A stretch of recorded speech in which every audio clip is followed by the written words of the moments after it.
क्रिस्त में प्रिय भाई और बहनों, आज परमेश्वर का वचन हमें दो दमदार तस्वीरें दिखाता है कि परमेश्वर हमारी जिंदगी में कैसे काम करता है और हमें कैसे जवाब देना चाहिए। प्रभु अपने लोगों से अत्यंत निकटता के साथ बातें करते हैं।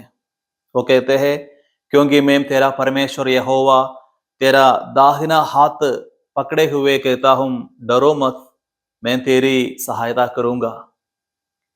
ये किसी दूर के परमेश्वर की आवाज नहीं है, ये उस पिता की आवाज है जो चुक कर अपने बच्चे का हाथ थाम लेता है। ऐसे हमें ऐसे परमेश्वर को दिखाते हैं जो हमारे मजबूत बनने की प्रतीक्षा नहीं करता, बल्कि वह हमारी दुर्बलता में हमसे मिलने आता है। भगवान हमारे डर को जानते हैं। वह उन जगहों को देखते हैं जहां हम खुद को छोटा, लाचार, महत्वहीन महसूस करते हैं। फिर भी वह कहते हैं, ऐसा का पुस्तक 41 में प्रभु कहते हैं, डरो मत, मैं तुम्हें एक नया खाली खान बनाऊंगा। दूसरे शब्दों में, तुम्हें लगता है कि तुम कमजोर हो, लेकिन मैं तुम्हें फल फूल दूंगा। तुम्हें लगता है कि तुम अकेले हो, लेकिन मेरा हाथ तुम पर है। यही तो परमेश्वर का हृदय है। वो हमारी दुर्बलता के स्थान पर हमसे मिलता है और हमें सामर्थ्य की ओर ले चलता है। परंतु सुसमाचार में यीशु एक और पहलू जोड़ते हैं। यूहन्ना बपतिस्मा देने वाले के विषय में वह कहते हैं, स्त्रियों से जन्मे लोगों में यूहन्ना से बड़ा कोई उत्पन्न नहीं हुआ। क्यों? क्योंकि यूहन्ना वह था जिसने लोगों को यीशु को पहचानने के लिए तैयार किया। उसने स्पष्टता, सादगी और पूर्ण समर्पण के साथ जीवन जिया। यीशु ये घोषित करते हैं कि इस्राएल के इतिहास में यूहन्ना का स्थान सबसे ऊंचा है, क्योंकि वह अंतिम भविष्यवक्ता है। वह मसीहा का सीधा अग्रदूत है और वह लोगों के हृदयों की यीशु को ग्रहण करने के लिए तैयार करता है।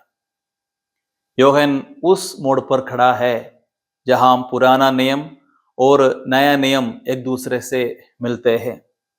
फिर यीशु एक गहरी बात जोड़ते हैं, स्वर्ग का राज बलपूर्वक लिया जाता है और जो बलवान है वे उसे प्राप्त करते हैं। इसका मतलब शारीरिक हिंसा नहीं है, ये उन लोगों की आध्यात्मिक ताकत है जो सच में भगवान को चाहते हैं। ये उस व्यक्ति का दृढ़ निश्चय है जो कहता है, मैं आधे मन से नहीं जीऊंगा, मैं पाप को अपना मार्गदर्शक नहीं बनने दूंगा, मैं परमेश्वर के लिए अपने जीवन में स्थान बनाऊंगा, मैं उसे अपने पूरे हृदय से खोजूंगा। फिर भी यीशु कहते हैं, स्वर्ग के राज्य में जो सबसे छोटा है वह भी उससे बड़ा है। यीशु का ये अर्थ नहीं है कि यूहन्ना किसी प्रकार से हीन है। उनका अभिप्राय यह है कि यूहन्ना उस पुराने युग का प्रतिनिधित्व करता है जो मसीह की मृत्यु और पुनरुत्थान से पहले था। सरल शब्दों में, यीशु के द्वारा दिया गया वरदान पुराने नियम की किसी भी आशीष से कहीं महान है। स्वर्ग का राज्य बलपूर्वक लिया जाता है और जो बलवान है वे उसे प्राप्त करते हैं। इस वचन को अक्सर गलत समझा जाता है। यीशु यहाँ शारीरिक हिंसा की नहीं, बल्कि आत्मिक गंभीरता और तीव्रता की बात कर रहे हैं। बलवान वे है जो पूरे दिल से भगवान को चाहते हैं, पाप से लड़ते हैं, मुश्किलों को पार करते हैं, पक्के इरादे से भगवान को खोजते हैं, आलसी या आधे अधूरे मन से विश्वास करने से मना करते हैं।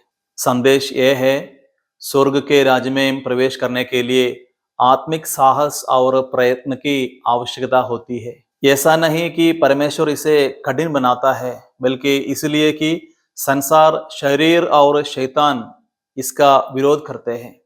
यीशु अंत में आत्मिक जागरूकता के लिए पुकार करते हैं, जिसके कान हो वो सुने।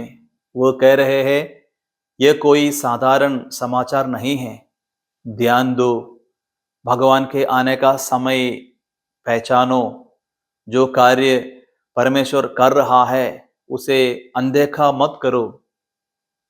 इसलिए प्रिय भाइयों और बहनों, परमेश्वर हमारे पास हाथ बढ़ाकर आते हैं, मैं तुम्हारे साथ हूं, डरो मत, मैं तुम्हारी सहायता करूंगा। आइए हम भी अपने हाथ बढ़ाए, यूहन्ना बपतिस्मा देने वाले की तरह साहस, स्पष्टता और समर्पण के साथ। तब हमारे हृदय का रेगिस्तान खिल उठेगा, हमारे भय शक्ति में बदलेंगे और हम प्रभु का स्वागत करने के लिए तैयार होंगे जब वो आएंगे। आमीन।